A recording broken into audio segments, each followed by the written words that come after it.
So for this review, I'm going to be experimenting. I'm going to try doing an audio review instead of a visual one, since I'm mostly talking, and I want you to be focusing on me. I want you to be focusing on what I'm saying.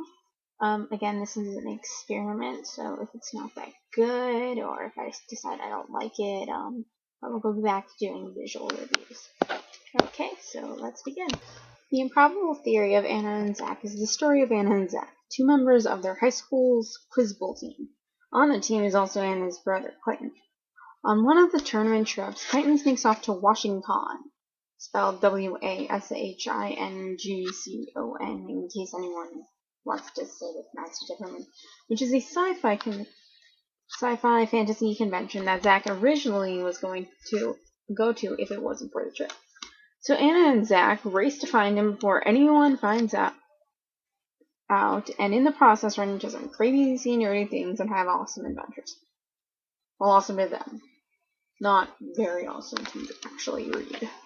Okay, first of all, there is way too much secondhand embarrassment in this book. Every second there it is. Like, seriously, every second. It's like, wow, no more secondhand embarrassment. That's suddenly, bam, secondhand embarrassment.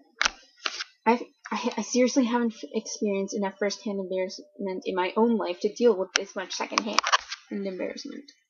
I said embarrassment a lot, but I said it a lot. Also, there are disappointing payoffs. For example, there's this part where they think that this girl is Clayton, the little brother. So Zach grabs her and chases her, then it turns out not Clayton, and the girl beats him up.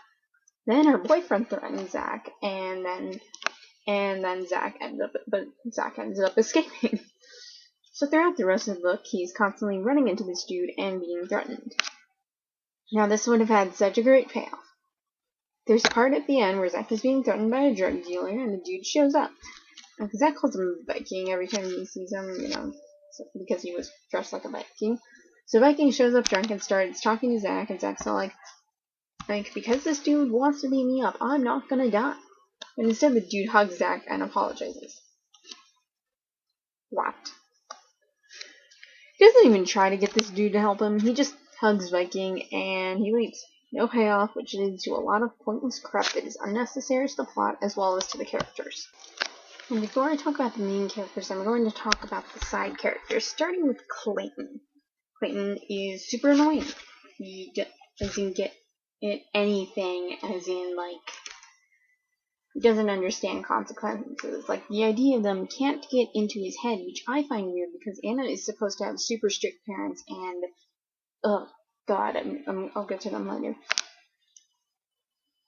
The fact that consequences can't get into his head pisses me off more than anything. Seriously, I want to punch this kid. He's got 10 lines, and they all annoy me. Also, he's 13 and acts like an 8-year-old. Granted, most 13-year-olds act like 8-year-olds, but they at least understand consequences. God, this kid is stupid. Anna's parents are the strict parents that your one friend has, that one friend, and you only see at school, and every time they talk about their parents, makes you want to crawl under a bed for fear that of them randomly showing up and grounding you, even though they technically don't have any control over you, but, somehow they'll end up grounding you. The problem is we always hear Anna talking about it, but we never see it. The book really realize it needs to be show, don't tell, instead of tell, don't show. We actually get, most of the time it's just Anna going, my parents are strict, my parents are strict, my parents are strict, and we've got, one scene where it says that they're strict, but, again, it's mostly from Anna's point of view, and, ugh, god, don't want to get too much in it. And, at the end, we have the mom reconciling with Anna. Well, you could tell, right from the beginning that they were gonna do that, and it's you couldn't do something different? Something different at all? Anna standing up and the mom being no. And Brett, ugh. God, Breck. I'll get back to that later. Roger, who is Zach's stepdad, and is supposed to be unbearable or something, but again, the book relies on tell, don't show for these parents. Plus, he has no character. He's just a stereotypical dad or a stereotypical dude in general. He plays sports and connects with his stepson over dad things. He even makes dad jokes, and they're not very good dad jokes. Seriously, Tumblr can write better jokes. Also, Zach's supposed to be have a really good relationship with his mom. And we never see his mom. We hear him talking about his mom, but his mom is just gone for some reason. I mean, she's there. She's not dead or anything like his dad. Yeah, spoiler alert, whatever you expect with spoilers of this. We never actually see him interact with her. Most of the other side characters are completely forgettable. Zach's friends are forgettable, and his sister is only mentioned, and they have a quick conversation, but after that, it's like, whatever.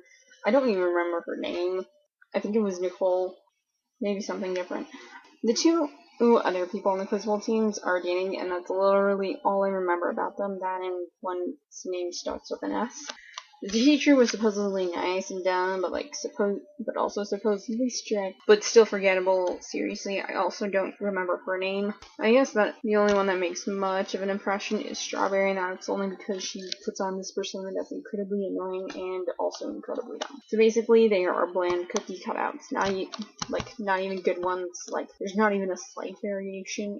You know how I mentioned earlier that the parents were completely predictable? Well, that's the biggest thing about this book. It's predictable. So predictable. The ending is entirely predictable. Anna will end up getting along with her parents. Zach's gonna like his stepdad. No one will get into any real trouble. Well, even though they should have, because there were dire consequences, and they're gonna change by the end of the book. Especially with, the stereotypical cookie-cutter cutouts of these characters that they have. You know right away how they're gonna change and what's gonna happen. At the beginning, when Anna is introduced as uptight, in the ending is going to be her learning to have fun. Or when Zach is introduced as the nerdy guy who doesn't care or put any effort into the future. Gee, I wonder what it'll be like at the end of the book. Will he actually care about something other than Dungeons and Dragons? Who cares? Because we know he will. Now, actually talking about the main characters, Anna and Zach. There's literally nothing to talk about with Anna. Girl with uptight parents becomes uptight so she can get a scholarship, but at the end she learns to have fun. Zach is a nerd who locks himself in his basement and plays Dungeons and Dragons while also slacking off in school.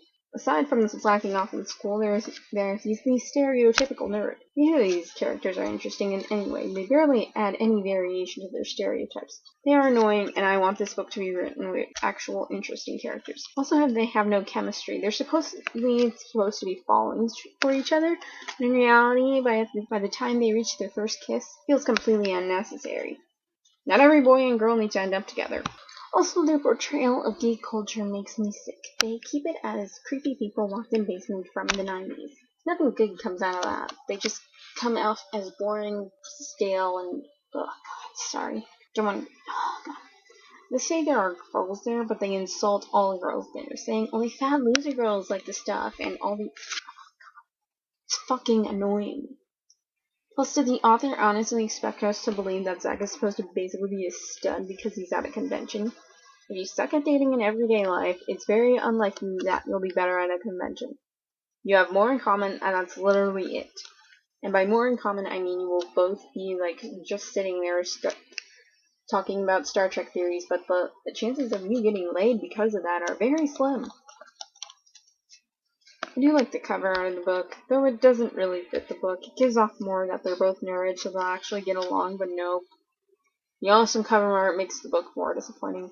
Writing is easy to get through, though. And I do like the overall atmosphere of, actually putting nerds in a convention, because normally when you see nerds in books and TV shows and stuff, they're outside of there. And they're all unconfident and stuff. I like seeing the nerds in their natural habitat, even if they're bad nerds. They're such bad portrayal of nerds. The writing is easy to get through if you get past the awful content. I gave it a 2 out of 5 on Goodreads, but that's only because I can't give half stars. It's a 1.5 out of 5. The experience is nice, but the content isn't worth it.